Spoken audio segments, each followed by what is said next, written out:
You are now listening to the fastest show on iSports Radio. My name is Daryl Kinsey Jr. welcoming you to taking a lap extra mile for today, September 1st, 2022. Well, ladies and gentlemen, the days are getting shorter. The temperatures are supposedly getting colder. You know what that means. It's championship time in motorsports. NASCAR playoffs are underway. Max Verstappen has won the F1 World Drivers' Championship. And Indycar coming down to its final stanza in the West, in Portland and Laguna Seca. And of course, to help me talk about it are my co-hosts, Christopher Lehman and Michael Ward. Boys? Howdy, howdy, howdy. Good to hear from you again. Michael, you there? My bad, I muted my mic. Hello, everyone. Good to hear from you again. Also, good to hear from you, Michael. Once again, we haven't had you for a little bit, so glad to hear you back once again on the program. And if you're in the chat, make sure to get your comments in. We will read them live as we go during today's program. And before we go too far, we do have a guest co-host joining us. It's actually a friend of Christopher's that is joining us. Rich Picciano, hope I didn't butcher that too badly, has joined us for the evening. Rich, welcome. Thanks. How's it going, guys? Glad to be here. Thanks for the invite. Mm-hmm. Glad to finally make it. Yeah, it's good to have you. Let me fix this. Yeah, we've actually been trying to do this for a couple of weeks now, but things have not actually worked out for the timing of everything. But now we've finally got the whole crew together, plus Michael. So we got 4 folks in here for the first time in several years here on the program. And Rich, I'll just step back for a little bit. Tell the listeners a little bit about yourself and your racing fandom before we go ahead and get started. About myself, well, I'm an electrician. I do a lot of farm work. I spend a lot of time at Chris's work, actually. Usually, if I'm not here, I'm probably working late at there. So, watch a lot of F1 racing, IndyCar racing. Not so much NASCAR anymore, but that's because of the Formula One. But I also watch IMSA. I spend a lot of time at Watkins Glen, and basically anything with a motor, anything that goes fast, I'll watch it. So. Yeah, you said you watched a lot of IMSA. They just had a race at VIR, a GT only race at VIR a little while ago, and FAF Motorsports in GT Pro, they have just whipped everybody's tails this year. That has been a really consistent team. They basically have locked up the championship, so that is exciting to see them get done.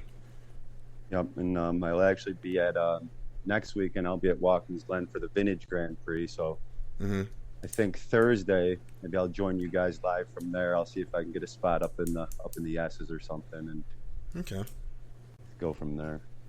Alrighty.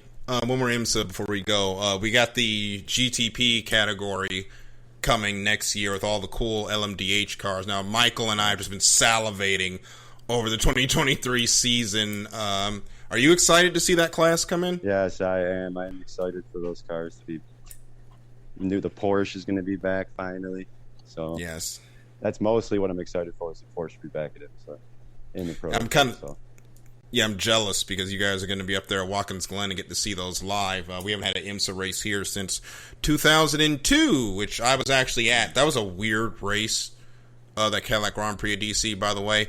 Great race, great track. Had no business being there, like right across the street from a bunch of residential houses. So, yeah. Good segue on races being long lost is the Netherlands. We're going to the Netherlands this week. Yes, we are, and that's after going to the Belgian Grand Prix, where we thought, Chris and I thought that it was going to be Mercedes' race to lose. Daryl, remember, I said I'm picking Lewis because I think he's got the best chance of finishing second. Yeah, that didn't work out too well. I knew who was winning. I think everybody knew who was winning that. Mm-hmm. I thought, Ferrari being Ferrari, and we'll get to that. And then everyone thought this new flex floor thing was going to just completely decimate Red Bull's chances. Meanwhile, Mercedes was on the charge, lots of consistency with them. So it's like, okay, this is going to be a time where they finally get back on the podium. And unfortunately, turn one happens, and Lewis ends up going for a flight and out of the race.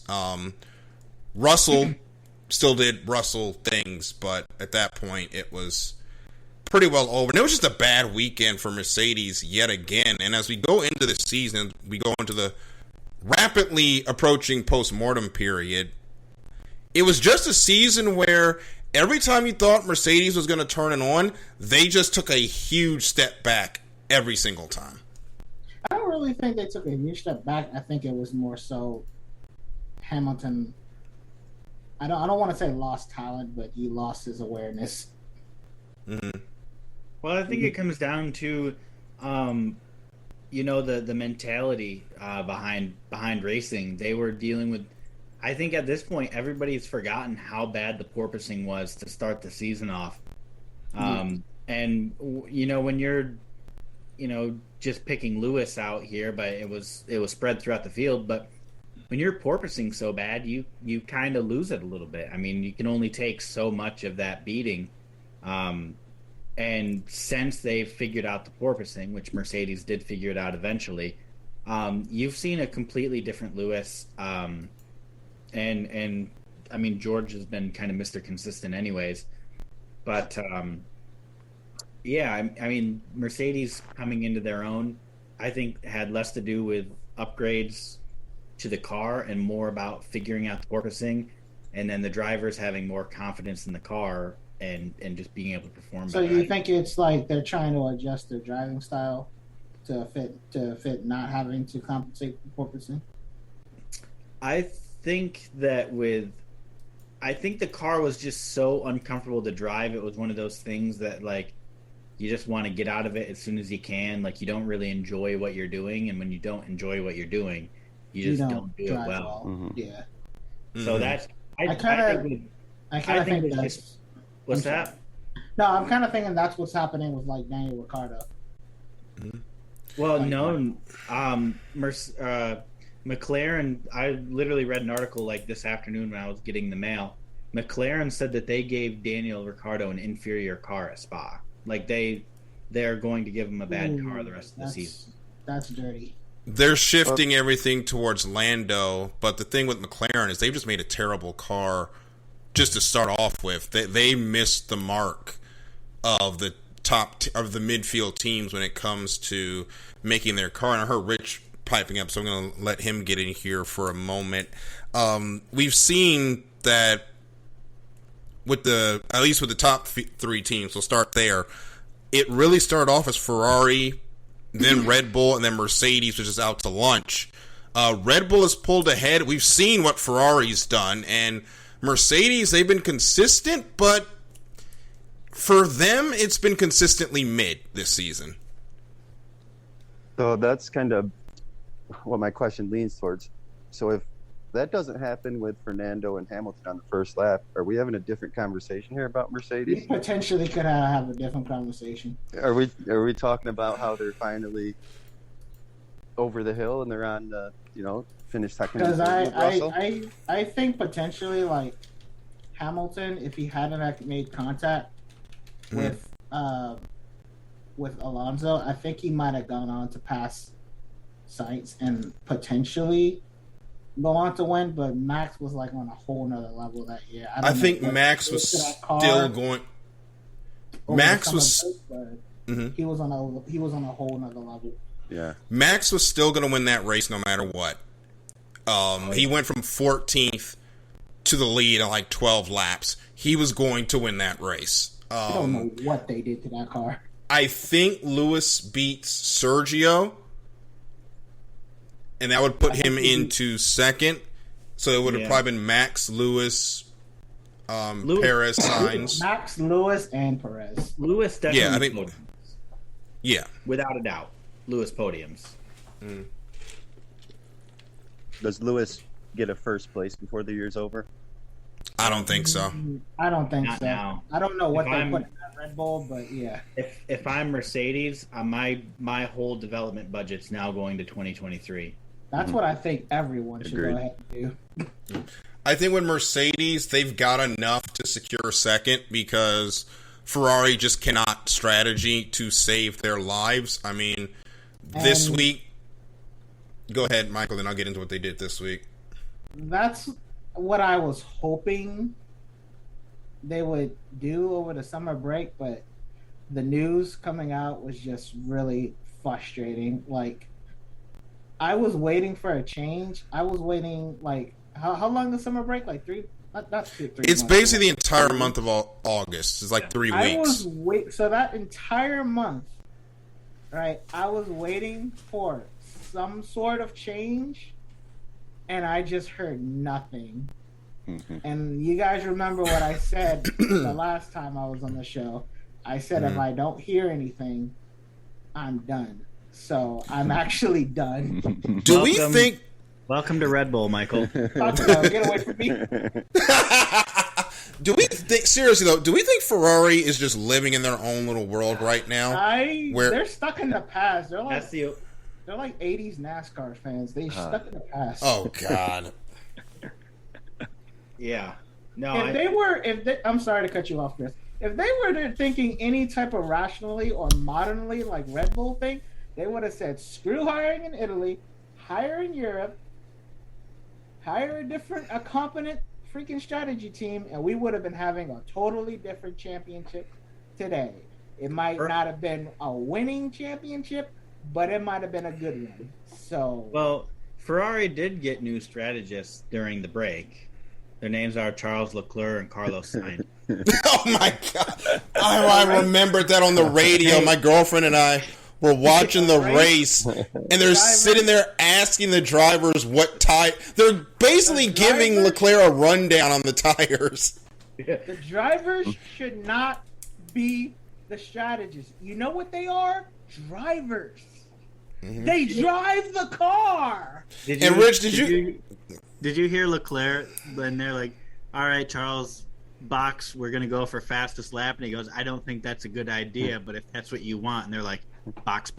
Leclerc, you don't stop being a pussy, bro. And then he gets a 1 km/h speeding penalty that cost him the point that he didn't even get. So he actually lost a point.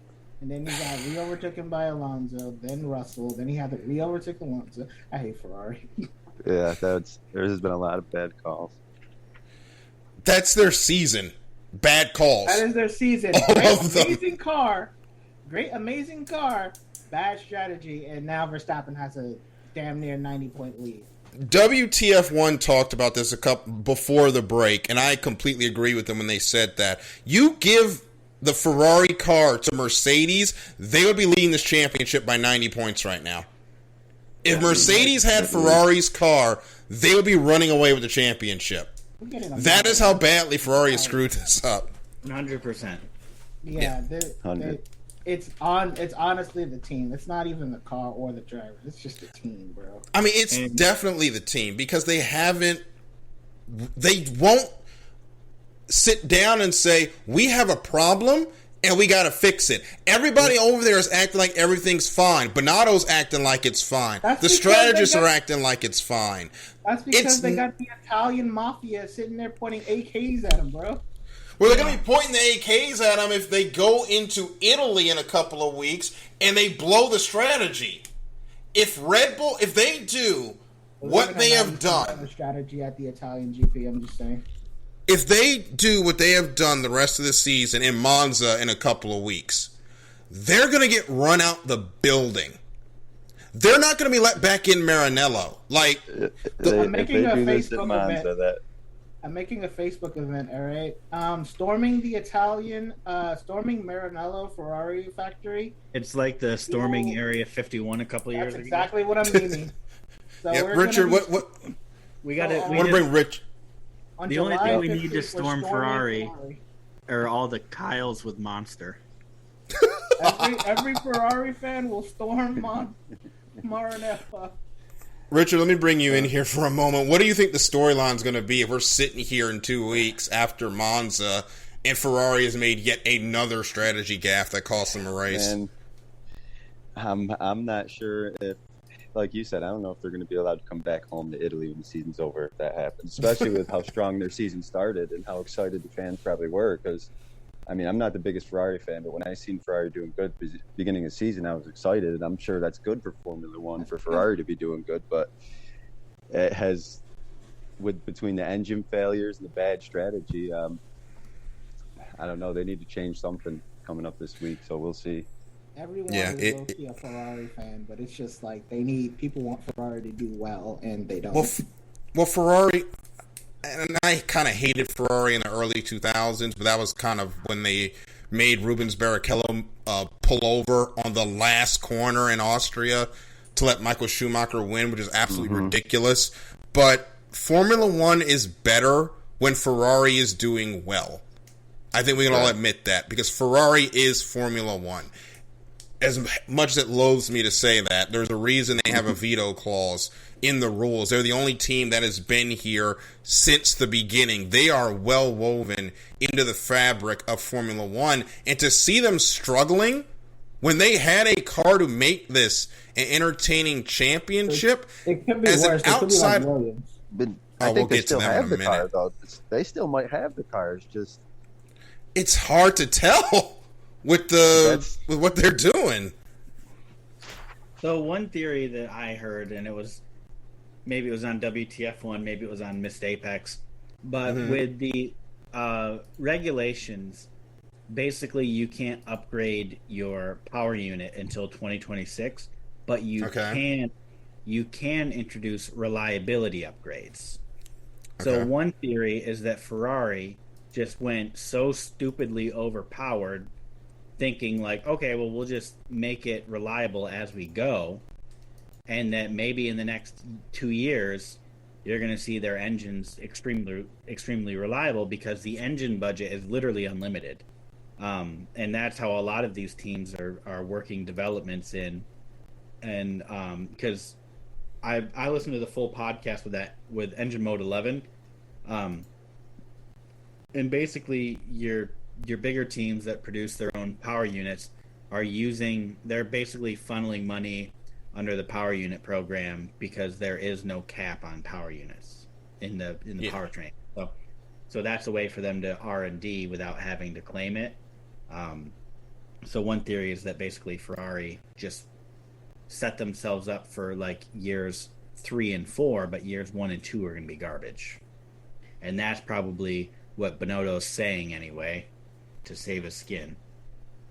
Yeah, he's going to be saying that, because even with those upgrades, you go into the start of this. We saw how they were at the start of the season. They were far and away the fastest, and it's just completely ridiculous at this point how things have gone. So we'll see what happens. We are coming into the Dutch Grand Prix this weekend, and with the Orange Army returning, they have a new officer of the Orange Army, literally, because Max Verstappen earlier this week was named an officer of the Orange Nassau, which is basically their version of knighthood for people that don't know. So we now have Officer Max and Sir Lewis on the same grid. So that's going to be an interesting trivia question. And going into this weekend, we also have, and I'm very nervous about this, by the way, the first banked turn DRS zone,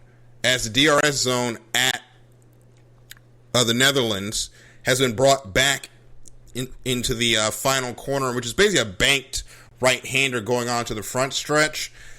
Chris, I'll start with you. I know they're doing it to promote passing. I'm really nervous about how these cars are going to go through that corner with that wing open. Yeah, I think we'll find out in practice. I mean, if there's any, and I'm sure if the drivers go to Formula One and say, "Hey, look, something bad's going to happen if we do this," I'm sure they're going to talk to the drivers after every practice, after qualifying, and really pick their brains on what the cars are doing. So I think that if there's a situation where it does look like it's going to be dangerous and how it could potentially be, I think they'll pull it back and they'll get rid of it. But if the drivers are saying they love it and it's good, then they're going to keep it. And that's just, we won't know until tomorrow morning, for us anyway. What we're doing, whether we're keeping it or if it's going to go away. Yep. So who's going to make the first mistake with the DRS, and why is it a Ferrari? I was going to say, why is it Nicholas Latifi, but... Oh, gosh, it'll probably be Latifi. I mean, somehow he managed to take out Valtteri Bottas last week. He's got to go at the end of the year, right? Like, we're all in agreement Latifi has to go, right? 100%. Williams told him he's gone. He should have been gone after Abu Dhabi last year. So. Yeah, he is kind of the reason all that played out. Yeah.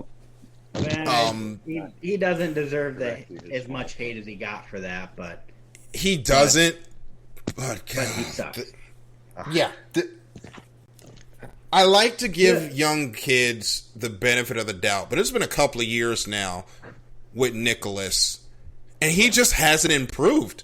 And you can say it's in the Williams, but Valtteri Bottas drove the Williams when it was bad and was able to improve. George Russell got that car points, like 1 point, but he got it points. Yeah, Albon's gotten it points. So we know you can at least drag it up to the back of the points, and all he does is just drag it half destroyed back to the garage. Remember in Australia during qualifying where he backed it into the other terrible Canadian, Lance Stroll? He's another one that should be gone, but he's not going to be fired because of who his dad is. So, according to Engine Mode 11, he said that there is a lot of friction between Lawrence and Lance Stroll. Really? Yeah. Like they had a very public falling out in the garage one day, and he could hear it in the Red Bull garage. And apparently Lance was like, I don't want to do this anymore. I'm done. I mean, obviously, spoiler alert, he's not done, and he's still doing it because Engine Mode left Red Bull last year, and now he's just doing his own thing. But apparently their relationship is not as tight as people think it is. I'm not surprised. I mean, at the end of the day, your son's not doing well. Lawrence seems like a real DICK. Well, is he worse than or better than Yoss? Or worse than Yoss? Probably less abusive. Yeah. God. Anytime I hear Max talk about his dad, I just want to fight his dad, by the way. So, I think we know who's going to win this week, especially in front of his home fans. The interesting conversation is going to be who's going to be in that second spot, because Ferrari and Mercedes are still fighting over this second place. So I think Mercedes is going to win eventually. Perez thinks he's still a championship contender. I just don't see it happening at this point. Max has now won 3 straight, probably going to be 4 straight. And just before and after the break, Checo has just been nowhere compared to that run of form he was on at the beginning of the season. That second place is going to be up for grabs, and I think it should be Leclerc, but I just think for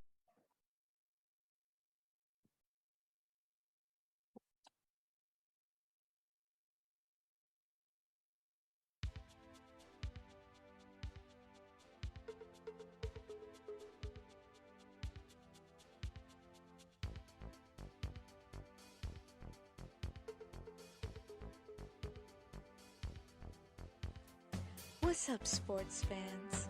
Are you looking for the latest on Northern California sports?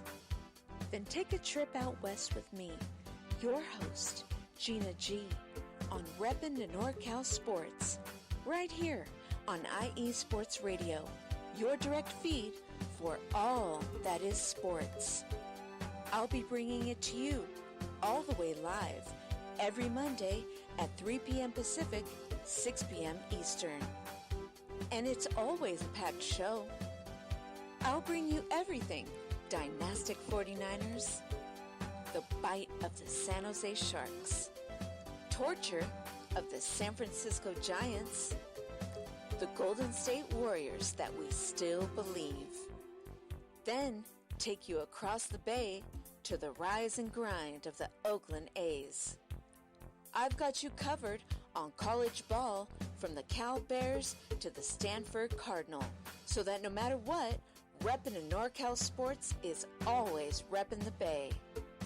So if you bleed red and gold, or you're looking to keep an eye out west in them thar hills, don't miss me, Gina G, on reppin' in NorCal sports. Catch me every Monday at 3 p.m. Pacific, 6 p.m. Eastern, and I'll have your fandom repped harder than a trio of defenders guarding Stephen Curry before his buzzer beater is Gucci.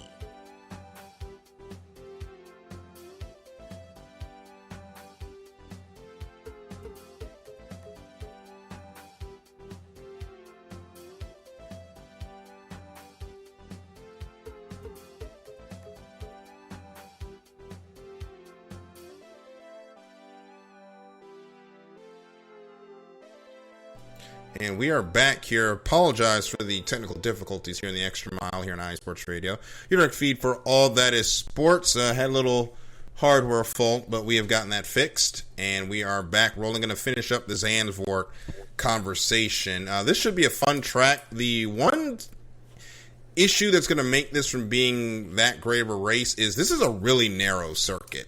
And these cars don't do well with narrow circuits because, of course, they're so wide. So a lot of stock is going to be put on to A, qualifying, and B, strategy, which means Ferrari might be in trouble. I think Zandvoort is quickly becoming, and by quickly I mean like we've only raced there once in the last years. Watch Ferrari ace the qualifying and fail the strategy like they've done all year. Most likely. If Charles Leclerc wins the pole, you know he lost the race. Yeah. Yeah. Which is really, really, really stupid to think about. Yeah. But, no, I think it's very quickly becoming like a fan and a driver favorite. I think all the drivers more or less kind of like the track. And I think the fans really liked it. I was listening to a podcast with some people that were there last year. And they travel kind of all over Europe. And they said that the atmosphere that was there last year was probably the best Formula One like atmosphere that they've ever been a part of. And they're like 30 years of being Formula One fans. So that was kind of like cool to hear that like the Dutch apparently put on a very good show. I mean, did you see the ending of the race last year? You couldn't see the track.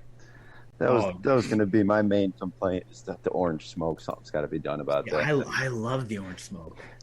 I mean, it's great, but Alonso cool could barely finish the race last year because when all of them went off, it just blanketed the track in smoke. Like, yeah, there's a middle ground with these smoke bombs or whatever they're using. I think they're flares. Yeah, there's a middle ground with the flares. It's like, I'm glad you guys are happy your man won, but like, goddamn, wait till all the drivers off the track first. Yeah, specifically turn 12, where they got that really tight horseshoe with the stand that surround it. I remember you could not see the track. Yeah, that. I'm going back to the DRS zone at the final turn. Apparently, F2 and F3 will not be using that too. So it's going to be better. They're going to try it in FP1, see how it goes, and if everything goes well, then. You guys remember back in 2011 where you can just use DRS anywhere? I remember they could do that in qualifying, but they didn't let them do it in the race. Yeah, I was just thinking about that. Like, you guys just remember that when they made that rule? Mm-hmm. Something that I thought was kind of interesting that was proposed, I saw it on TikTok actually, was the idea that DRS should be treated like a timer. You only have X amount of race, so you can use it when you want. Kind of like like Indycar. See, Are push to pass. Yeah, that sounds great until you realize that it's the only way these cars can pass. Yeah, honestly. So, like with how bad the aero is, they can't pass without the DRS. The idea was that it would help eliminate DRS trains. Okay. Because I guess it'll eliminate DRS trains, but you're still not going to have, passing. You're going to go back to the days where just this one guy's following this one guy for the majority of the race unless he can overcome him. Well, in what world does Lewis Hamilton get stuck behind Pierre Gasly for like 40 laps? This current world. Well, yeah, but where was it? Was that France? That was Imola, I think. Imola. Well, Imola's another one of those tracks just bad for passing. Like people want all these classic circuits back. A lot of these classic circuits are not good. A lot of them were not good when they were on the schedule. Y'all are just nostalgic. There's a difference. Think about Monaco. Circuit, that's amazing that we should never get rid of. What? Monaco? Spa. We should never get rid of Spa. Spa is fine. Monaco needs to be chucked in the bin yesterday. Monaco's not going anywhere ever. I thought he was about to say Spa was. It's probably not. It's probably not going anywhere, but it definitely should. Monaco's not about the race. No, it's not. It's about the party and the tax haven. But anyway, we do have one more thing to talk about, Daryl. Is manufacturers in Formula One using road cars to develop technology for Formula One. Right, we were going to talk about that. Thank you for reminding me. I like that idea that they're starting to use, the racing again as a sandbox to test things for road cars. That's why we've seen some of this more manufacturer. No, Daryl. All right. Flip it. They're using road cars to develop technology for Formula One. Right. Sorry, I was going the wrong way. That is an interesting subject that has begun in the last few years, because usually the way that I had started talking about it is how it used to go, where the racing would develop the road cars. Unfortunately, that hasn't been happening the last few years, mainly because the road technology is turning into going in a completely different direction. Everything's either hybrid or electric going into the future, and now racing has had to change to accommodate it. Now, this is going to make a lot of people angry, but I think it's a good change. It's something that, unfortunately, has to happen if our sport is going to survive. You got to think about that, because all the cars are going electric. Dodge is making an electric muscle car now. That is a thing that is a sentence that I have said. Gross. Electric cars are going to be the future, whether you like it or not. And if we're going to have a sport, by the time my kids get here and are grown, things have got to change the way the auto industry is going. And that means we're going to lose our ICEs for hybrids and more likely either electric cars or hydrogen power, depending on which one wins out at the end. I think it's something that is I wouldn't say it's necessary. I wouldn't call it an evil, but it's necessary for us to continue the sport. Yeah, I found out yesterday that one of my favorite cars of all time, the Nissan GTR, I found out it's going to be discontinued next year. Oof. So I'm really bummed about that. So, the whole talk about road cars being developed for Formula One comes from the Aston Martin Valkyrie, which I don't know if you guys are familiar with this, but this is I know about it. What's that? I know about it. I have the Matchbox car. Yeah, so I don't know if you guys know this, but this car was a project with Red Bull and Aston Martin back when Aston Martin was and Red Bull Formula One were. Isn't that why they partnered together in the first place? Yes. And so what happened was Adrian Newey found a new way to layer carbon fiber, and he and Red Bull patent this new way, and basically they've made carbon fiber like 30% lighter, and it's just as strong. So the reason this comes out is because everybody all year has been chasing the floor, trying to figure out what Red Bull did with the floor to make themselves so fast. But what they didn't know was that 5 years ago, Red Bull started looking at how to make carbon fiber lighter, and they did so, and they put it on the car, and that's why they've been getting fast, is because the car is getting lighter. And apparently, something that we haven't even been tracking on our show is the fact that they're basically at the weight limit now.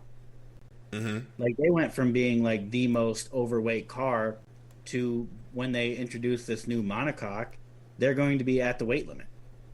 And it's all with this new carbon fiber that they used when they developed it a couple of years ago. If it's one thing you got to hand it to Red Bull, they do make a lot of technological advancements in Formula One, especially modern Formula One.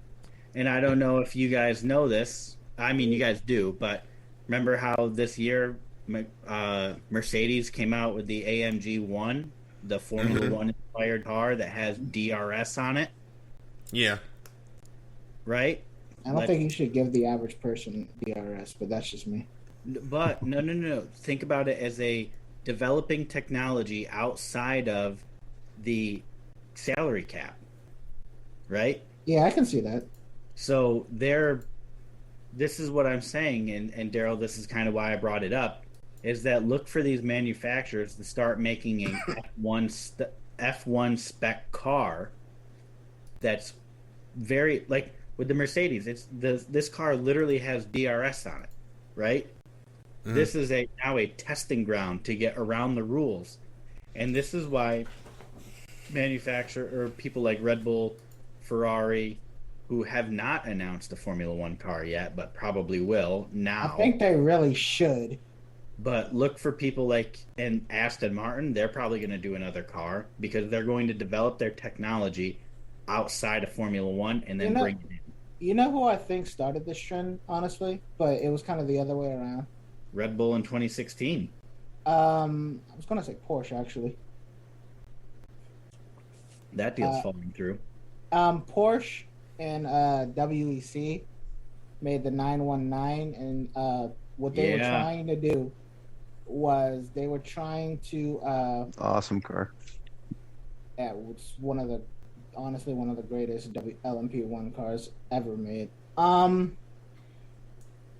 But they were trying to get data so that they could make a new road car out of the data from the 919, and I think that data went into the 918. Mm-hmm. If I'm being correct, somebody on Twitter can correct me if I'm wrong. By the way, I just accessed my new Twitter, so hi everyone. So yeah, I definitely really like the integration from either road car to Formula One or Formula One to road car. I think that's a great way for people who really like the sport to somewhat get involved in the sport. Like, I'm not saying the average Joe can go and buy an AMG 1 or, an Aston Martin Valkyrie or whatever Porsche brings to the table to Red Bull, or whatever Ferrari brings to the table with Ferrari. But it's really good that, somebody who has a lot of money can say, I want to get this car, and the car that I buy can be used to get data to my favorite team. I think that's great. Yep. Mercedes also, the new electric car Mercedes has the regenerative braking, and they also have, I think, a G63 F1 edition with the regenerative braking too. So I wouldn't be surprised if a lot more cars start doing that in the future. Now, I think what'll ultimately make me become a Red Bull fan is they figure out some way to harvest ERS on the streets. Then I'm like, I don't see how you beat this anymore. We will see. That is probably coming in the future. I think there are some manufacturers that are playing with that technology, and it'll be interesting to see how it develops. Porsche did it, and I was just like, how do you beat that? Well, we will see, and we will transition now to NASCAR. Before we get into what happened at Daytona, and I've got there were some hot takes about that, but I got to get to this point first. How much money does Rick Ware actually have? Enough. Because I don't know if y'all saw the news today, but Clay Millican is now going to be driving for the number 51 Top Fuel team owned by Rick Ware. Rick Ware Racing is now in the NHRA for some reason. He's got an NHRA car, a Indycar, I think. Yeah. NASCAR. NHRA. What next? IMSA. Good Lord. IndyCar. I was joking. Apparently World Supercross. What? Which I didn't even know that was a thing. And now NHRA. Did you guys hear about the new Formula One team, Rick Ware Racing? At this point, it's going to be Rick Ware and Andretti Racing. I know what joke you're making, and you shut your mouth, Chris. Yeah. I swear to God, if I hear Rick Ware is making a Formula One team. Where do you get the funding for that? I just want to know. I don't know. I wish he put this funding into his... Okay. Rick Ware. Don't joke about that, because remember the Alfa Romeo deal ends after next year. That could be a thing. Rick Ware, Alfa Romeo, Audi. No, it's going to be the Rich Energy Rick Ware Racing Formula One team.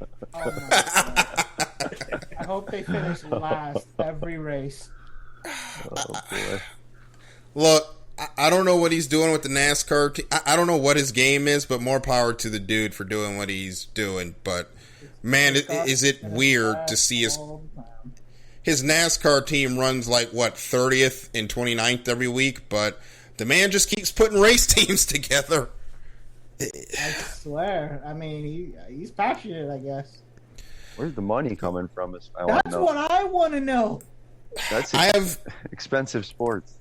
I have comments about it, but I'm not going to do it on the air. We'll talk about that on the break. Some sort of cryptocurrency that we don't know about? He might be. Daryl. I could, actually, but I'm not going to go there, because I don't even know if a legend would save me from that situation. But all I'm going to say is, congratulations for them surviving the Daytona Demo Derby that was on Sunday. But I'm going to step up to bat for NASCAR here. I think we all saw what happened with the sudden downpour in Turn 1. That the race should have been called on, but they didn't. They waited it out for a reason, because A, it was the playoff race, or the cutoff before the playoffs, and B, people made so many hot takes about what happened. And if you missed it, near the midpoint of the race, no, not midpoint, near the end of the race, with 22 laps to go, the entire field is racing like it's the last lap. Because if you're looking at the radar and looking at the TV picture, there are rainstorms literally forming around the track by the lap, because it's Florida in the afternoon. Yeah, like there are just storms popping up. And it got so bad that Matt Weaver actually tweeted, there's not a possibility for rain, there's a promise of rain, which I thought was hilarious. So they go into Turn 1 with 22 laps to go. It's not raining. They come back around for 21 laps to go. Unfortunately, it's raining. And the entire field, save Austin Dillon, crashes.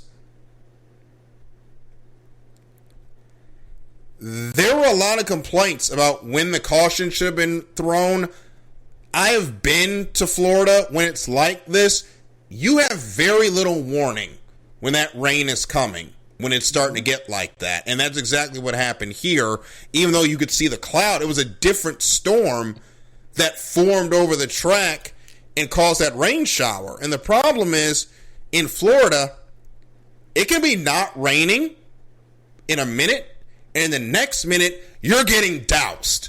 So there is not a lot NASCAR could do, but there's people talking about, oh, they made a mockery of the sport, it's a joke, this is why NASCAR isn't respected on the world stage. Like, dude, we turned left for 4 hours. Most folks in Europe don't like us for that reason anyway.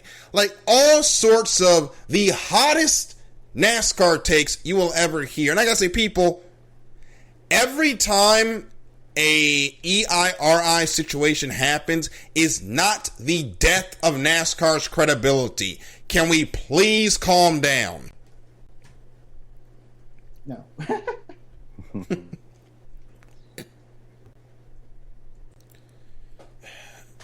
I don't get it. I really don't. Chris, Michael, Rich, did any of you guys see the race or saw that? I saw it live. Yeah, I was watching it live also. So, yeah. what bothered me about that was just like, I know you said that it's for the playoffs and everything like that, but it's just like, you saw how. The thing about it is that after the red flag came out for rain and they waited 3 hours to restart the race, I'm like, well, you saw the rain coming. Why didn't you stop? If you had the mentality of letting the race continue after 3 hours, why didn't you just throw the caution then, get everybody to pit road and restart it 3 hours later? I don't know. It just really bothered me. Their thing is they're not going to stop unless there's actually rain falling on the track. That's always been their motto. And it's always got to be wet enough to finish, because NASCAR doesn't want to be in the position of throwing the caution because it looks like it's about to rain, and then the rain either doesn't come or it moves away, and they look like they have egg on their face. The problem is, this is Florida and Daytona, where they're going 185 miles per hour down into turn one, is where it creates the issue. And thankfully no one got hurt, which we're going to talk about here in the scant time we have left. But I think they made the call. I think they made the right call, but they've got to get more spotters down there for in turn one and the corners in general, to where if it rains like that again, they can say, okay, it's raining down here, caution, before they get there and destroy the entire field. Yeah, that was kind of my question on that, is how there's not a spotter right on that turn. That I understand when the rain drops, you throw the yellows, trying to relay that message. There's only so much time, but that's a tough call there. See, I'm kind of on the opposite end of the spectrum as you guys, I think, on this. They showed the replay of the onboard camera, and they showed it of 2 laps. You go through the lap, there's no rain. They go over the finish line, no rain, and then suddenly out of nowhere, it's just boom. Yeah. And that's when they all spin. I mean, NASCAR, even if they threw the yellow flag, I think they still have spin-outs. They're slightly slower spin-outs, but they don't slam the brakes on these cars like they do when a yellow flag comes out in Formula One. Like if the safety car comes out or whatever, they slam the brakes and get down. I mean, these guys are going to coast through. They're probably still going through that turn in the 180s. So I think that this wreck was unavoidable to a degree. Now, if they had somebody standing out in the parking lot a couple 100 feet away, then yeah, maybe it's avoidable. But someone standing on the side of the track, there just wasn't enough time. Yeah. And I agree with that. And I remember seeing that from Justin Haley. It's literally not raining, and the sun is out. Yeah, when they go through when they go through the first time. By the time they get back, which is 50 seconds, it looks like it's about to start raining cats and dogs. Like, that's Florida weather, y'all. Like, I think that was one of those that was just unavoidable. Yeah. It's Florida in August. If we're going to keep racing there when it's hot, July or August, because I went in July, this is just what's going to happen. Go ahead, Michael. I was going to ask, do you think they should move the race? Where are you going to move it? This is Florida. From the time spring comes till the time hurricane season ends. It happens at the beginning of the year at Daytona. It's always going to happen at Daytona. That's the only solution I heard was they should end the season at Daytona, which I think is a horrible idea. That's not going to happen. That's the worst. That is not going to happen. Unless it's going to be the road course. It's not going to happen. Do they want Denny Hamlin to win a championship? That's the only way he's going to win a championship. Yeah, pretty much. Well, here's the thing. Go ahead. That man does not have God on his side. Was it the 500 in February when Juan Pablo hit the jet dryer? Yeah, he hit the jet dryer in like 2012. After the rain delay, yeah. So, I mean, yeah, it's just going to rain in Daytona, unfortunately, I think. It's Florida. They get rain. They get a lot of rain. There's nothing we can do about it. And I do not want to see this race in November because that's hurricane season or the tail end of it. And I don't think those haulers are rated for hurricane force winds. So you're going to have somebody's whole hauler just fly off in the wind. Yeah. But Austin Dillon ends up picking up the win to make the championship, so Ryan Blaney is out, which got people complaining. No, it was Truex, I think. Sorry, not Ryan Blaney. Truex. Blaney was in by 3. Folks, Martin Truex had 26 opportunities to win a race. They want it winning to matter. Winning matters. He had 26 opportunities to do it. He couldn't get it done. Everybody knew the rules at the start of the season. Everybody knew this was a possibility, especially with the new car. I got no tears to cry for the man.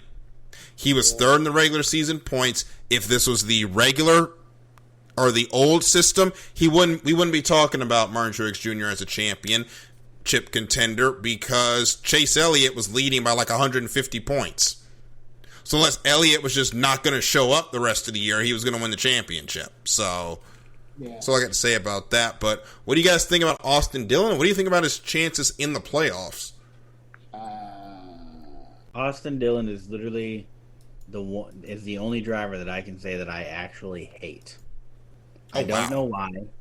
I just do not like Austin Dillon at all. And I don't even know why. It's just there, you know what I mean? So that was You are not in the minority. By the way, there's a lot of folks just do not like Austin Dillon. I can't even point to any one particular things, but I could say like 100 reasons that add up to it. You know what I mean? Like it's not like there's one thing that I just can't stand about the guy. It's just mostly everything about him. So that was like worst case scenario. I just don't like how he's willing to send people into the wall to win sometimes. Well, yeah, he sent Austin Cindric on Sunday. Yeah, let's not lie. He was trying to send that man into the wall. Yep. Yeah. Really quick before we go nearest the win, because we got to get ready to get out the way for Arthur. We now have our playoff grid. Elliott, Logano, Chastain, Larson, Byron, Hamlin, Blaney, Reddick, Harvick, Bell, Busch, Briscoe, Suarez, Cindric, Bowman, and Dillon are your 16 drivers that will race for a championship in the last 10. As far as the drivers are concerned, in the owners' playoffs, Bubba Wallace will be in, taking over the spot for the 45 of Kurt Busch, who is still suffering with that concussion, and most likely Kurt is done for the year. So,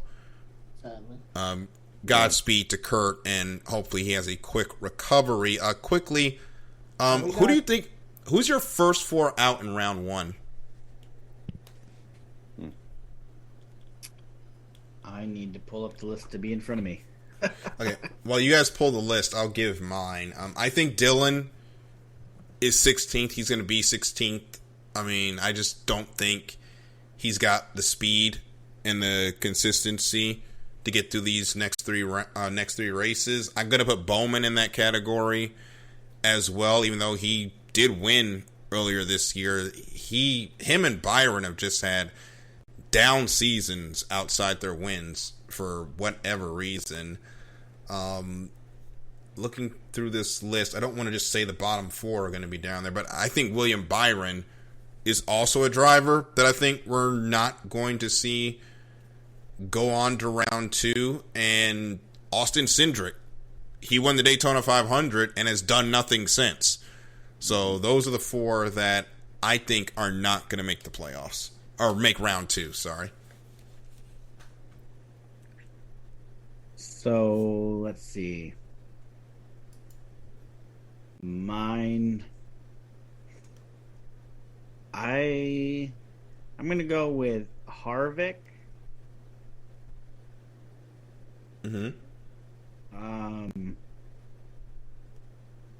Honestly, Kyle Busch. Really? I know that's I don't know. Dude's just got a lot going on. You know what I mean? With this whole. Yeah. I think they said he's close to picking I think the tweet said that he's close to picking a new place to go, which basically more or less confirms it's not Gibbs. So we'll go Harvick, Busch, Dillon, and Cindric. I think Bowman will squeak by, but I think he's a round of 12 casualty. Okay. Only other person I might add is Briscoe, Chase Briscoe. Yeah, he's a bit of a wild. Inconsistent. You never really know what's going to happen. So. Yeah. But then I'd like Austin Dillon. I don't think. Cindric also. Michael, who you got not making it? Dillon, Cindric, Briscoe, and I'm looking at the rest of the list there. Yeah, I'm gonna have to agree with Chris there. I think Busch just has a lot going on, and I think he's just not gonna make it. I think it'll be Colleague, by the way. You think I'll go to Colleague Racing? I think so. I heard rumors about Richard Childress, but I don't think he makes that move. I don't see him going to Childress. Well, we got 3 minutes, and we've got... Unfortunately, we didn't get to IndyCar this week. They are going to be racing out their final 2 of the season in Portland and Laguna Seca. We've got nearest the win that we've got to get to, of course. We've got Formula One, NASCAR. We got a triple bill this week. For Formula One, I'm going to take Verstappen. For NASCAR, I'm going to take Denny Hamlin to strike first in the playoffs. And IndyCar, I'm going to take Roman Grosjean to get the win. Chris, who you got? I like that. I'm going to take Max Verstappen, as I think we probably all are going to realistically. NASCAR.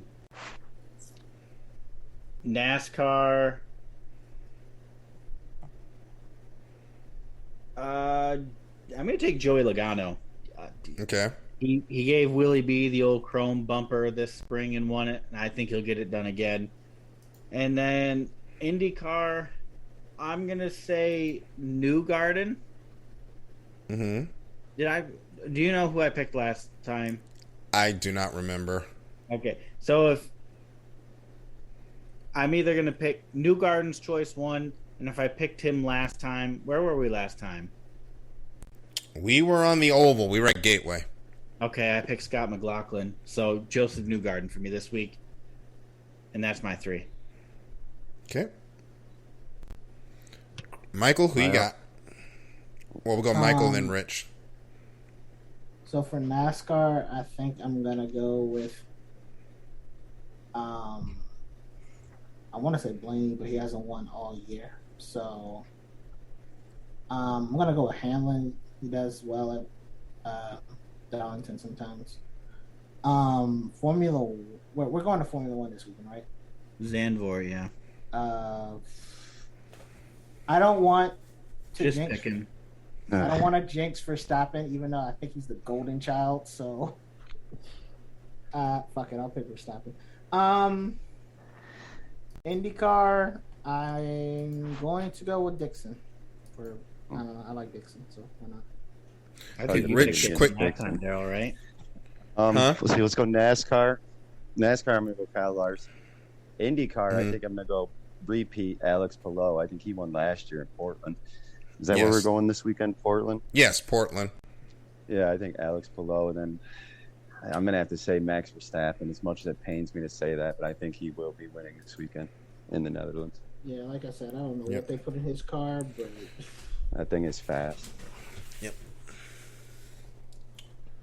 All right. So, Rich, thank you so much for joining us. And definitely, if you want to come back next week, you are more than welcome to join the seat with us.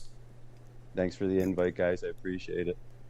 Definitely. So we're going to get ready to get out of here. Arthur Parsons in the Bayou Bulletin is next. For Richard, Michael, and Chris, my name is Daryl. This has been The Extra Mile, and we will see you at the next green flag. Good night, everybody.